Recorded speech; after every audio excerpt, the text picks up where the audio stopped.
এখানে অনেক আমার যুবক ভাইয়েরা আছেন, আমার বোনেরা আছেন, যারা মনে করে বাবা তাকে ভালোবাসে না। আমি শ্রদ্ধার সাথে এই কানে ধরে বলছি, এই কথা আপনি কখনো বলবেন না। বাবারাও ভালোবাসে, কিন্তু বাবাদের ভালোবাসা মায়েদের মতো প্রকাশ হয় না। এখানে অনেক বাবা আছেন, অনেক বাবা আছেন এখানে, ওনাদেরকে জিজ্ঞেস করেন, আপনার পাশে বসা আছে, সন্তান আছে, ভালোবাসে, কিন্তু মাদের মতো প্রকাশ করতে জানে না, মাদের মতো চোখের পানি ফেলতে জানে না। বাবাদের ভালোবাসা শাসন দিয়ে প্রকাশ পায়, বাবাদের ভালোবাসা বকা দিয়ে প্রকাশ পায়।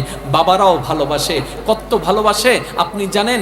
যখন উনি রাত্রিবেলায় ঘুমাইতে যায়, যে যাই কাজ করুক না কেন, রাত্রিবেলা যখন ঘুমাইতে যায়, এক পাশ হয়ে হয়তো ঘুমায়, চোখটা বন্ধ করে সবাই মনে করে উনি ঘুমাই যাচ্ছে, কিন্তু উনি শুধু চোখ বন্ধ করে করে প্ল্যানিং করে, আমার ছেলের কি হবে, আমার মেয়ের কি হবে, মেয়ের বিবাহটা কিভাবে দিব, আজকে যদি আমার কিছু হয়ে যায় আমার ছেলেগুলো কার ধারে যাবে, কোথায় গিয়ে ভিক্ষা করবে, কেমনে তাদের খাবার করবে, কেমনে বাসা ভাড়াটা দিবে, কেমনে আমার মেয়ের বিয়েটা হবে। প্রত্যেক দিন রাত্রে বাবা সেই চিন্তাই করতে থাকে, আর সেই চিন্তাকে শক্তিশালী বানিয়ে সকালের ঘুমটাকে হারাম করে আবার ঘর থেকে বের হয়ে যাচ্ছে, মাথার গাম পায়ে ফেলে এক একটা টাকা উপার্জন করে সেই টাকা দিয়ে সংসার চালাচ্ছে, বাসা ভাড়া দিচ্ছে, সে টাকা দিয়ে বাসা ভাড়া দিচ্ছে, ছেলে মেয়ের পড়ার খরচ চলছে। কিন্তু আফসোস আমাদের জন্য, সেই বাবার মাথার গায়েম ঘাম পায়ে ঝরা সেই টাকা দিয়ে আপনি আমি প্রেমের মতো সম্পর্ক করছি, রেস্টুরেন্টে গিয়ে টাকা উড়াই ফেলছি।